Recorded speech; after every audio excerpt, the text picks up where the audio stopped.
I can't believe what Ryan Poles just laid on the table in Chicago. While we all thought the season's moves were done, our general manager is contemplating a move that could completely transform this team's offensive identity. But that's not all, because we have to key defenders who might return just when we need them most. And there's a cornerback literally playing for his career at Soldier Field. Chicago isn't playing around, and what's coming could define whether this season is historic or just another disappointment. Like right now and subscribe, because this is exclusive information that's going to change everything you thought you knew about the Bears 2025. Look, after watching our ground offense struggle like a high school team for 3 weeks, Ryan Poles is considering doing something that could shake the whole NFL. I'm telling you this, if you thought the aggressive moves were over, you're completely insane. Total Apex Sports just reported that the Bears should go for Breece Hall, the explosive 24-year-old running back from the New York Jets. And you know what gets me more excited? That this move makes all the sense in the world. Have you seen our numbers in the ground game? We have a negative expected points added per carry. That means every time we run the ball, we're hurting our chances to score more than helping them. I think that's unacceptable for a franchise like Chicago. D'Andre Swift has been serviceable, don't get me wrong, but serviceable doesn't win championships. Do you want serviceable or do you want dominant? Because Breece Hall is exactly what Ben Johnson needs to unleash the full potential of his offensive system. And why is Hall different? Let me tell you something that's going to blow your mind. Next Gen Stats recorded Hall running at 21.5 miles per hour on a 72-yard touchdown run last season. 21.5 miles per hour. To put it into perspective, that's thoroughbred speed.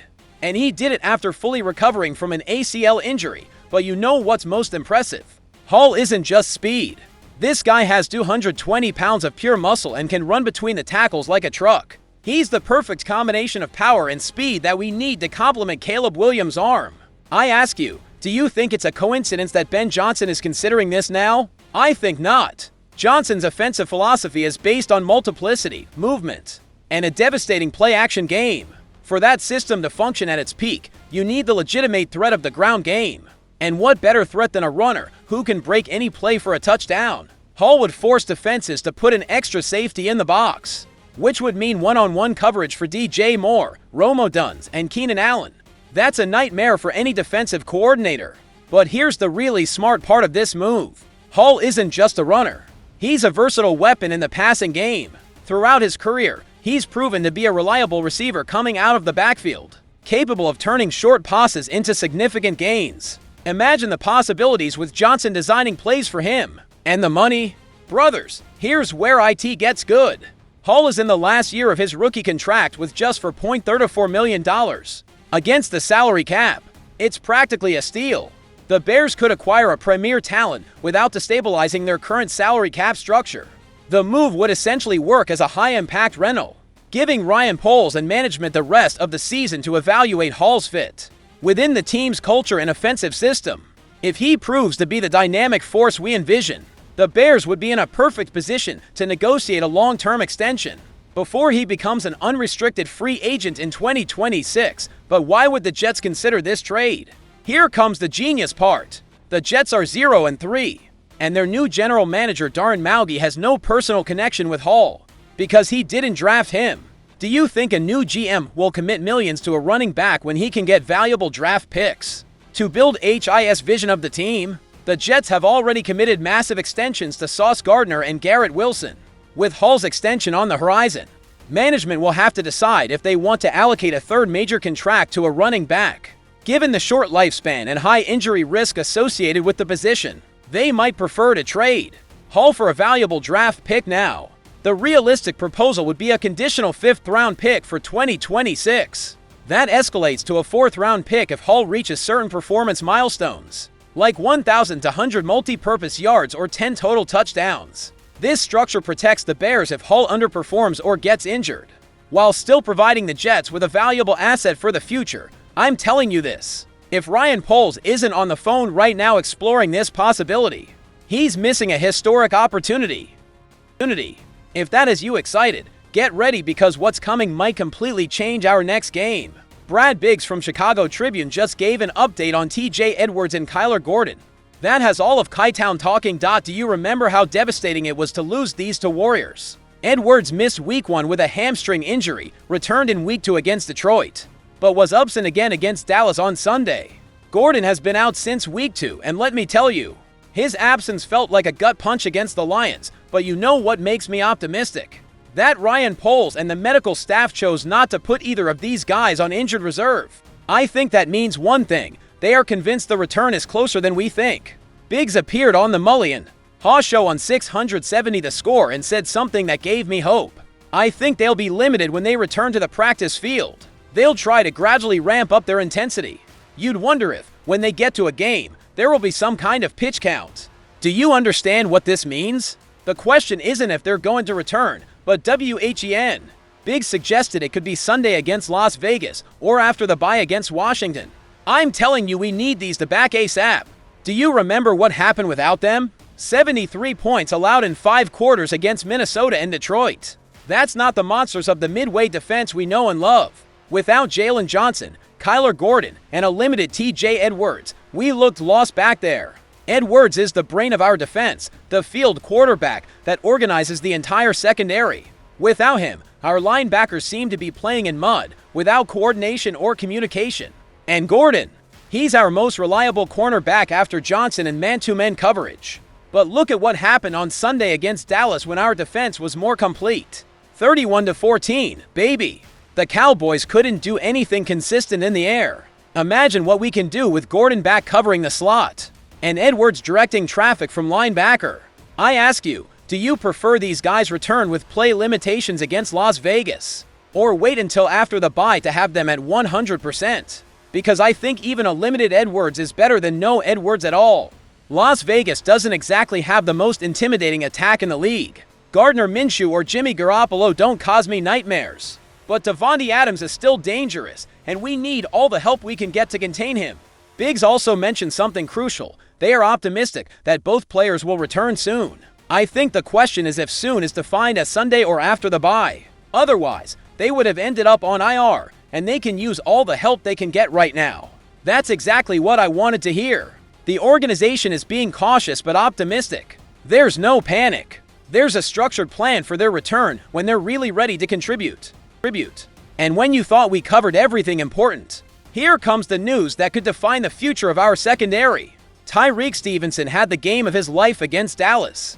But the million-dollar question is, can he maintain this level of performance? Let me tell you exactly what Stevenson did on Sunday that has me hopeful. In Dallas' first offensive series, when it seemed the Cowboys were going to march easily down the field, Stevenson forced a fumble from Ezekiel Elliott that completely changed the game's momentum. That's the play of an elite cornerback. Ben Johnson publicly praised Stevenson after the game, saying, "I think Tyreek overall had a very good comeback game. He's one of those guys, like many of us, who haven't started the season the way we wanted. He's capable of being a top-level player in this league, and I think he played that way today." But you know what? Brad Biggs isn't convinced, and I completely understand why. In that same interview with Mully and Haw, Biggs said something that hit me right in the heart.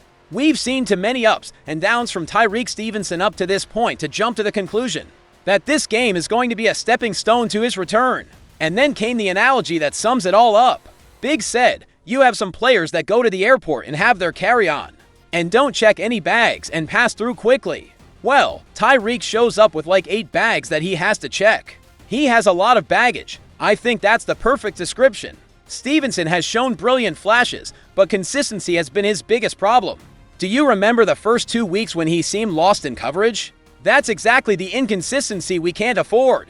But here comes what gives me hope. With Jalen Johnson on injured reserve, Stevenson has nitrogen monoxide choice. It's his time to shine or disappear. There's no safety net, no excuses. Either he makes the leap now, or his future in Chicago is in serious jeopardy.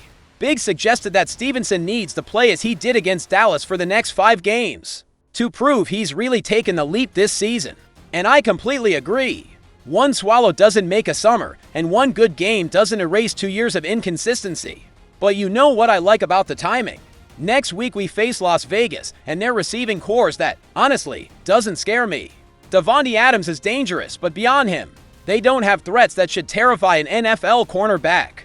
I ask you, do you think Stevenson can take advantage of this golden opportunity? Or was this just another flash that will fade? Because with the new coaching staff that has no history with him, one more bad stretch could mean he's looking for work in another city. But here's what really excites me. If Stevenson can maintain this level, if he can be consistent, we'd have a secondary with Gordon, an improved Stevenson, and eventually Johnson back. That would be a secondary that could compete with anybody in the NFC. Bears family. These 3 news items have me more excited about our team's future than I've been in years. First, the possibility that Ryan Poles goes for Breece Hall. Do you think Poles should make that trade that could completely transform our offense? Or do you prefer we develop what we already have with Swift and the rest of the backfield? Let me know in the comments because this decision could define whether we're real contenders or not. Second, having Edwards and Gordon back, even with play limitations, could be exactly the boost we need to maintain this defensive momentum we saw against Dallas. But what do you think? Should they rush back against Las Vegas risking a relapse? Or is it better to wait until after the bye to have them completely healthy? This decision could impact our entire season. And third, Stevenson is literally playing for his career in Chicago.